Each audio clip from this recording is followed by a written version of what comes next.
गरासिया जनजाति का प्रमुख नृत्य कौन सा है? तो दोस्तों गरासिया जनजाति का प्रमुख नृत्य वालर नृत्य है। So option B is the right answer. Walar नृत्य महिलाओं और पुरुष दोनों के द्वारा किया जाता है और यहां पर वाद्य यंत्र यूज में नहीं लिया जाता है। ठीक है। गरासिया जनजाति के अन्य प्रमुख नृत्य है जैसे कि लूर नृत्य, कूद नृत्य, मांदल नृत्य, मोरिया नृत्य या फिर ज्वारा नृत्य। यह भी आपको ध्यान रखना है। ठीक है। अगला सवाल है दोस्तों, किस क्षेत्र की रम्मतें अधिक प्रसिद्ध है? तो दोस्तों रम्मतें बीकानेर की प्रसिद्ध है। So option C is the right answer. अगला सवाल, तलवार की धार पर नाचना, कांच के टुकड़ों पर नाचना, जमीन से मुंह द्वारा रुमाल उठाना किस नृत्य की विशेषता है? तो दोस्तों ये भवाई नृत्य की विशेषता है। So option C is the right answer. Bhavai नृत्य के कुछ प्रसिद्ध कलाकार हैं जैसे कि तारा शर्मा, रूप सिंह और सांगीलाल। ठीक है। इसको कैसे याद रखोगे दोस्तों आप? थारा रूप सांगीलाल। कैसे? थारा रूप सांगीलाल। ठीक है। अगला सवाल है दोस्तों, जानकीलाल भांड किस कला के प्रसिद्ध कलाकार हैं? तो दोस्तों जानकीलाल भांड जो है स्वांग कला के प्रसिद्ध कलाकार हैं। So option A is the right answer. स्वांग जो है भीलवाड़ा क्षेत्र में लोकप्रिय है, यह भी आपको ध्यान रखना है। ठीक है। अगला सवाल, भेरू जी के भोपे प्रमुख रूप से किस वाद्य यंत्र को बजाते हैं? भेरू जी के भोपों के द्वारा मसक वाद्य यंत्र यूज में लिया जाता है। So option A is the right answer. Important question है, ध्यान रखना है। ठीक है। अगला सवाल है, फड़ बाचते समय किस वाद्य यंत्र का प्रयोग किया जाता है? फड़ बाचते समय रावण हत्ता वाद्य यंत्र को यूज में लिया जाता है। So option A is the right answer. जब फाबू जी की फड़ बाची जाती है तब रावण हत्ता वाद्य यंत्र यूज में लिया जाता है, पर जब देवनारायण जी की फड़ बाची जाती है वहां पर जंतर वाद्य यंत्र यूज में लिया जाता है। यह भी आपको ध्यान रखना है। ठीक है। और फाबू जी के जो फवाड़े होते हैं वो माठ वाद्य यंत्र के साथ गाए जाते हैं, यह भी आपको ध्यान रखना है। ठीक है। ये तीनों अलग अलग चीजें हैं। अगला सवाल, थेवा कला कहां की प्रसिद्ध है? तो दोस्तों थेवा कला प्रतापगढ़ की प्रसिद्ध है। So option A is the right answer. अगला सवाल, राज्य में रत्न उद्योग के लिए प्रसिद्ध केंद्र है? तो दोस्तों राज्य में रत्न उद्योग के लिए जयपुर प्रसिद्ध है। So option A is the right answer. अगला सवाल, रम्मत क्या है? तो दोस्तों रम्मत एक लोकनाट्य है। So option A is the right answer. अगला सवाल, ब्लू पोएट्री कला कहां की प्रसिद्ध है? तो दोस्तों ब्लू पोएट्री कला जो है ये जयपुर की प्रसिद्ध है। So option B is the right answer. Blue pottery कला मानसिंह के द्वारा लाई गई थी, बट राम सिंह द्वितीय के समय ये फेमस हुई है। ठीक है। राम सिंह द्वितीय के समय ये लोकप्रिय हुई, ये भी आपको ध्यान रखना है। ठीक है। इसके अलावा ब्लू पोएट्री के जो प्रसिद्ध कलाकार है वो है कृपाल सिंह शेखावत। कौन है?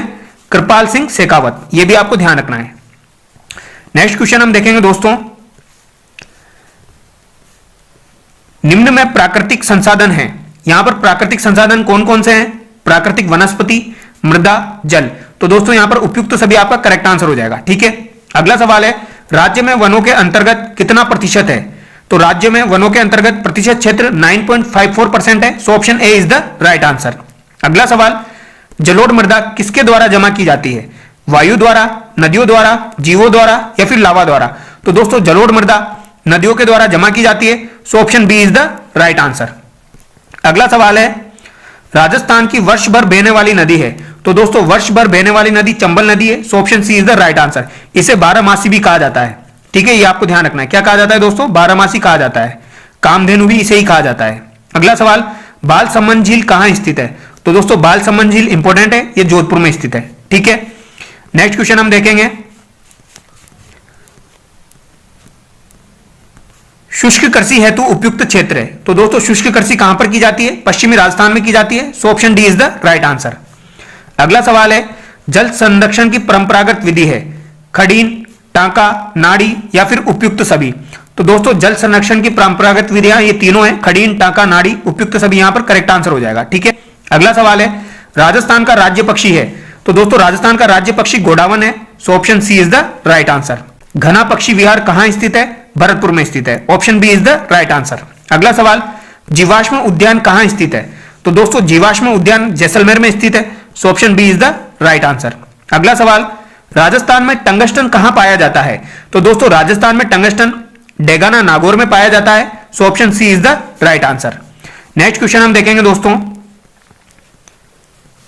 नेक्स्ट क्वेश्चन आपका हो जाएगा, राजस्थान में परमाणु ऊर्जा केंद्र कहां स्थित है? तो दोस्तों परमाणु ऊर्जा केंद्र रावतभाटा में स्थित है। So option B is the right answer.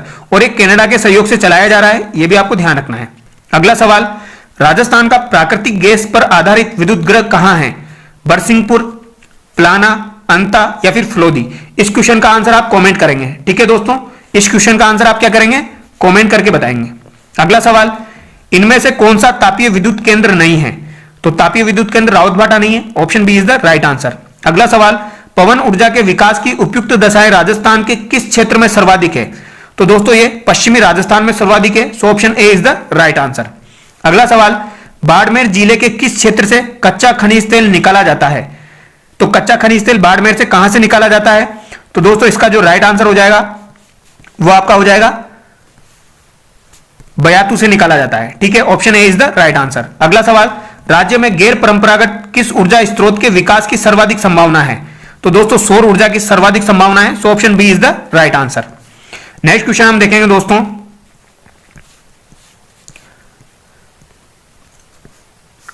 पर्यटन स्थल जयपुर क्षेत्र में आता है, जयपुर क्षेत्र में कौन आता है? ढूंढार क्षेत्र आता है, so option D is the right answer. अगला सवाल, रणथंभौर नेशनल पार्क जिले में है, किस जिले में स्थित है? तो ये सवाई माधोपुर में स्थित है, so option B is the right answer. अगला सवाल, सूर्य नगरी के नाम से विख्यात है, तो दोस्तों सूर्य नगरी के नाम से जोधपुर विख्यात है, so option C is the right answer. अगला सवाल, झीलों की नगरी के नाम से जाना जाता है, तो दोस्तों झीलों की नगरी के नाम से उदयपुर को जाना जाता है, so option C is the right answer. अगला सवाल, पर्यटन को उद्योग का दर्जा मिला, तो पर्यटन को उद्योग का दर्जा कब मिला? तो दोस्तों ये 1989 में मिला। कब मिला? 1989 में, और ये मोहम्मद यूसुफ समिति की सिफारिश पर मिला था, सो option A is the right answer. अगला सवाल हम देखेंगे दोस्तों, राजस्थान में 1857 के विद्रोह की शुरुआत कब हुई? तो दोस्तों राजस्थान में 1857 के विद्रोह की शुरुआत 28 मई को हुई थी, so option B is the right answer. कहां से की गई? नसीराबाद से की गई, और नसीराबाद में जो सैनिक था वो कौन था? बख्तावर सिंह, या जो विद्रोही था वो कौन था? बख्तावर सिंह, ये भी आपको ध्यान रखना है, नसीराबाद से, ठीक है। अगला सवाल है आपका, राजस्थान में 1857 के महान विद्रोह की शुरुआत कहां से हुई? तो ये नसीराबाद से हुई। अगला सवाल, ठाकुर कुशाल सिंह ने कहां के क्रांतिकारियों के विद्रोह का नेतृत्व किया? तो कुशाल सिंह के द्वारा आह्वा के क्रांतिकारियों का नेतृत्व किया गया, so option D is the right answer. Thakur Kushal Singh के द्वारा 3 प्रमुख युद्ध लड़े गए, बिथोड़ा का युद्ध, चेलावास का युद्ध जिसे काले या गोरों का युद्ध कहा जाता है, और तीसरा आह्वा का युद्ध। पहला युद्ध 8 सितंबर 1857 को हुआ, चेलावास का युद्ध 18 सितंबर 1857 को हुआ, और यह आपका 20 जनवरी 1858 को हुआ, ठीक है, यह भी आपको ध्यान रखना है। अगला सवाल, लाला जयदयाल और मेहराब खान ने कहां के विद्रोह का नेतृत्व किया? तो दोस्तों इन्होंने कोटा के विद्रोह का नेतृत्व किया था, option A is the right answer.